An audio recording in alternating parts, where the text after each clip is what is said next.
Hello, friends, and welcome back to Stories About Entitled People. Let's start our video with a story in which our OP tries to solve a noise dispute in the workplace with kindness, only to be met with drama. But before we begin, don't forget to subscribe to our channel if you're new here and turn on notifications so you don't miss a new video every single day. Here we go. Entitled coworker reported me to HR.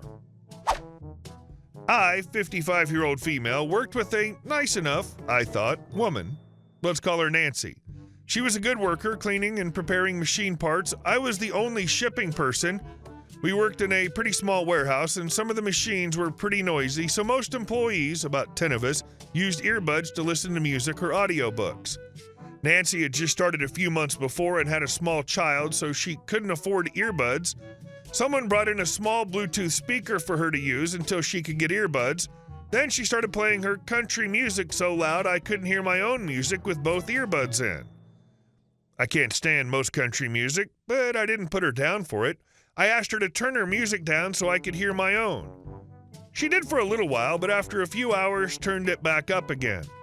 So I went to our HR lady, Molly. I told Molly that I just wanted Nancy to turn it down. Molly said that with the machines running, Nancy couldn't hear her music when she had to work across the room.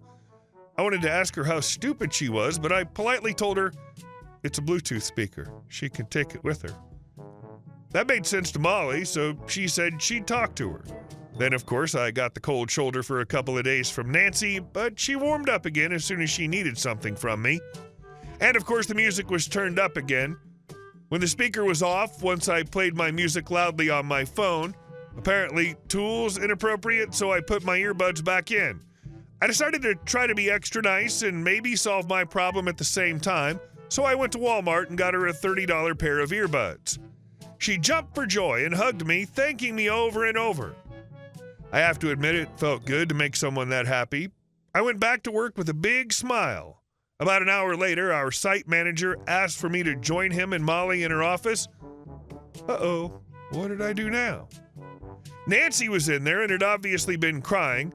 Manager proceeded to tell me that Nancy felt I was picking on her by not letting her play her music. I calmly told her, I just bought you your own earbuds. She started crying again and said, you don't complain about other coworkers' music.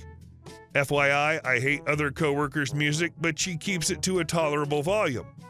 Of course, manager and Molly talk to me like I've kicked a puppy or something. Seriously?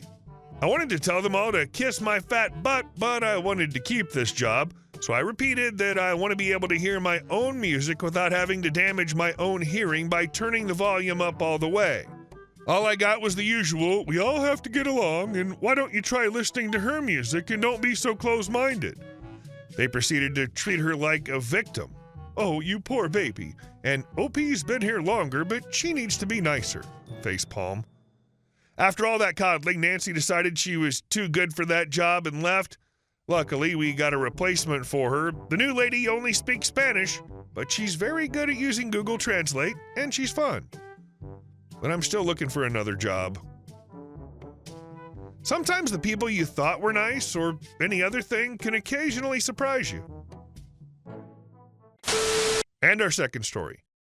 I finally put my foot down for my spoiled sister's bad behavior and stood up to my parents.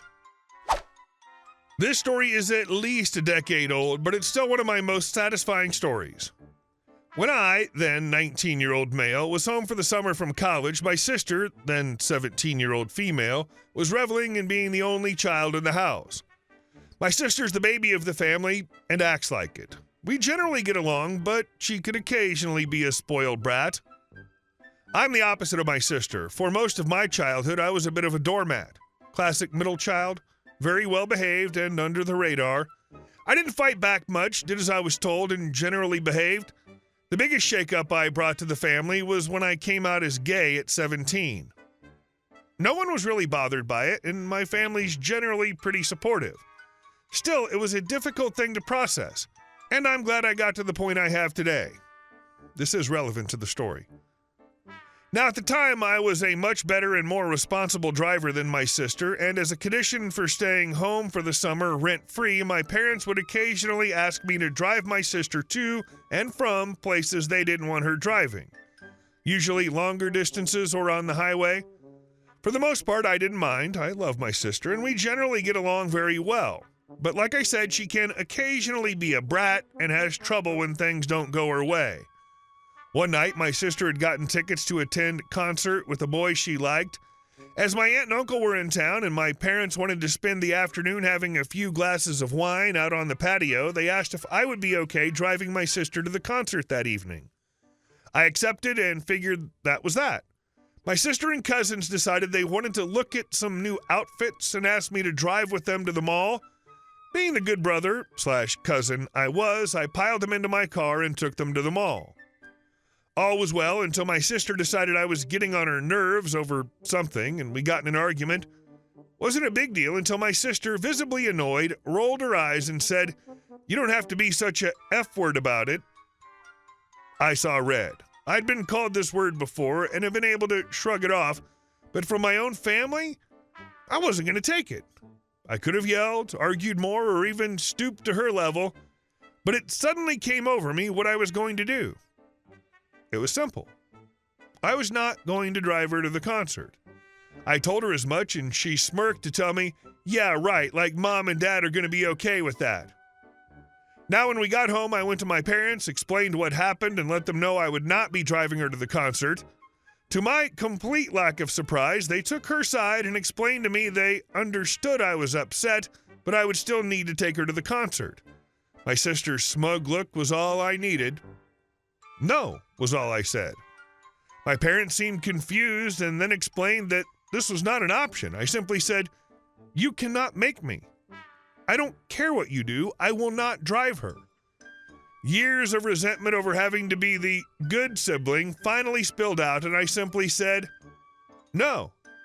My parents, a few glasses of wine deep, tried everything. They threatened to ground me, yelled at me, threatened to take my things, got in my face, and I held my ground. I told them I'd take any punishment they wanted, but no one could force me to drive her. At one point, I even looked my father in the eye and said, "Tell me it's okay for her to call me a F-word. Tell me it's okay for anyone to do that." My parents didn't know what to do. They were too drunk to drive, and it was too late to ask anyone else. My sister refused to apologize, but as we got closer to the time we had to leave, I could tell she was starting to panic. The rage on her face was building up, and it was the sweetest revenge I could ask for. For once, she wasn't going to get her way, and there was nothing she could do about it. Nothing would make me do it. This was the hill I would die on. My sister ended up missing more than half of the show and cried the whole night. It's what she deserved. As for me, my parents never ended up punishing me. Maybe they were too stunned to do anything, or more likely, saw that I was right.